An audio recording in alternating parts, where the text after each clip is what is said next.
Namaste and Ashe. It is your girl, Minister Me and DP.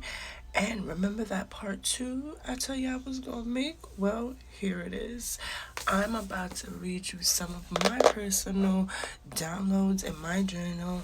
And I'm about to let you know on a little secrets and messages that the universe and the higher power has me tapped into. So if we're ready, without further ado, let's get right into it. Oh, how to pick up this hair. So I'm ready to get into whatever it is that I have read down. I have written like 4 pages of just notes about whatever I was downloading, everything I was trying to find information for, getting information about today. How did it all align with the vision I had right before the earthquake? So let's get into that.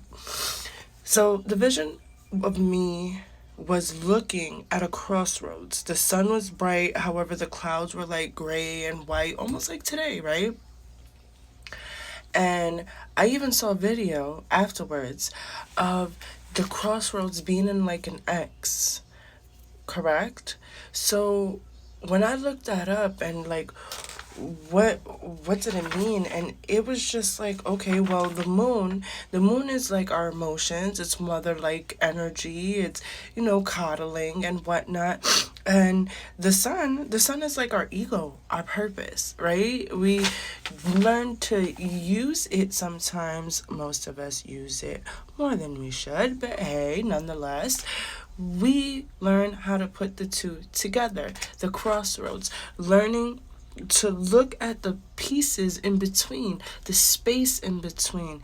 What are those numbers? What is that energy like? Because it's the moon blocks the sun, correct? So that means your energy is blocking your ego right about now. Those walls are breaking down, honey. Whether you like it or not, change is happening, whether you like it or not, good or bad.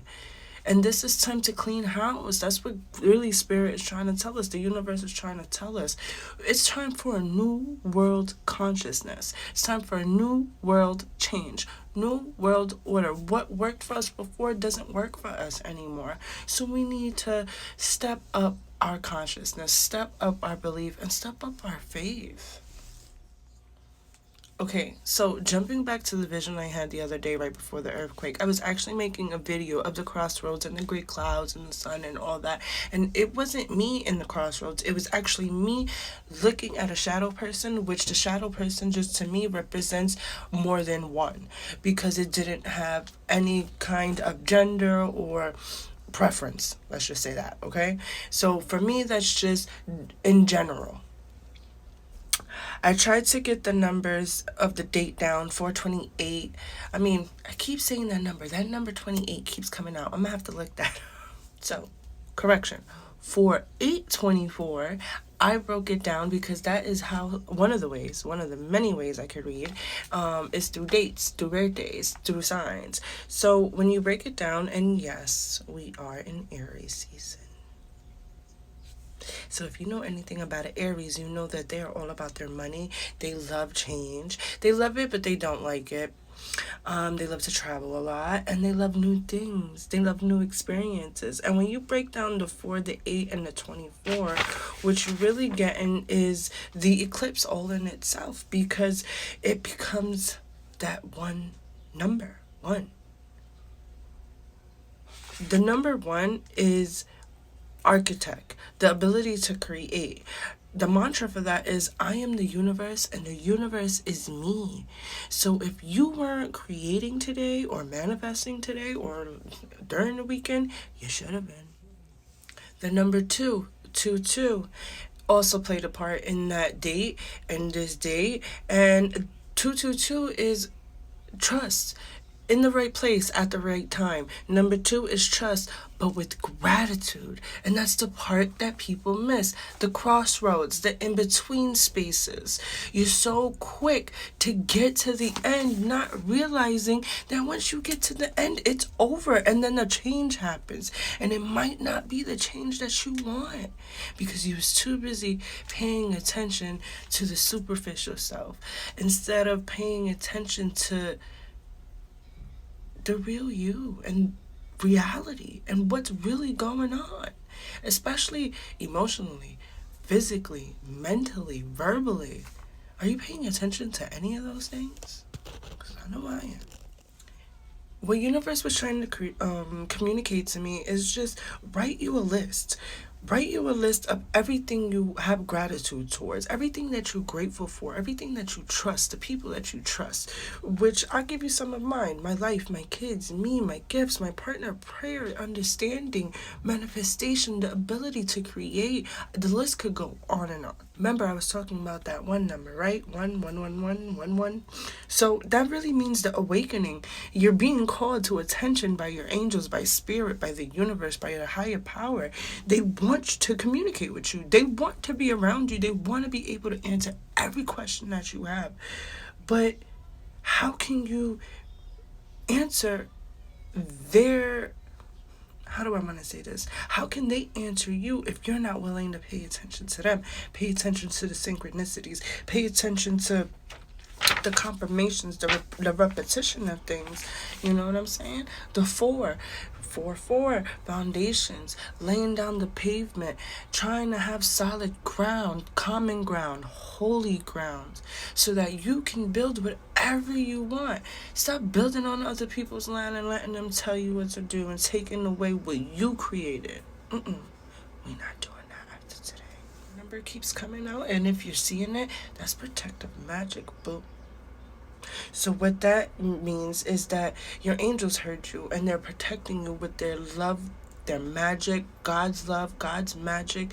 Whoever you believe in is protecting you. Your ancestors, the people who walked this earth before you, are protecting you because they already know the game plan. They've already lived it. They've already been here. You're just learning the game, just like I am. Give thanks to your angels and your spirit guides. To let them know that with any crossroad that you come across, to help them guide you to choose the right path for the higher power, for the greater good. Because when you start using crossing energy, you want to be careful, because it could either help you or it could hurt you. And what part of that double sword do you want to be at the end of? Because you got to pick. Because you can't keep going on and hurting yourself and not wanting to lay foundations for yourself and create for yourself something that you can generationally give, to pay it forward, to give it to not only your kids, to anybody's kids, the generation next. Because not for nothing, the generation that's coming up, it's a little scary. And when you come across your crossroad, just know it's a crossroad for a reason.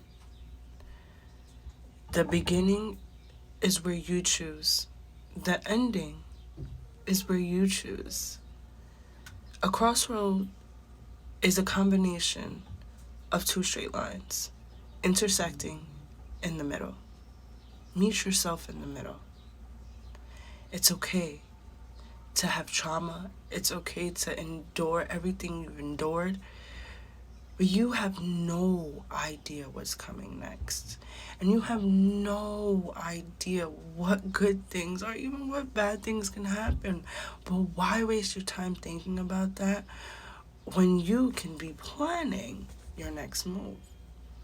Use this eclipse and use all this good energy right now to just really make a good change.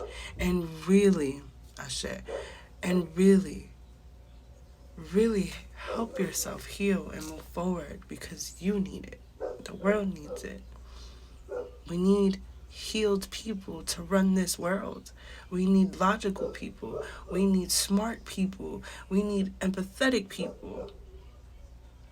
We need people to put love back into their heart, back into their speech, and back into that mind, baby. Because what's beauty with no brains? It's your girl, Minister Mandy B.